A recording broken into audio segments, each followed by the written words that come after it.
no me importa lo que de mí se diga, vive usted su vida. Funciones básicas y principales de una unidad. Mirar, medir.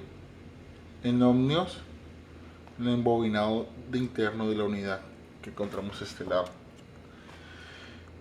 Medir presión de compresión por tubería para descifrar si la unidad se encuentra en óptimas condiciones.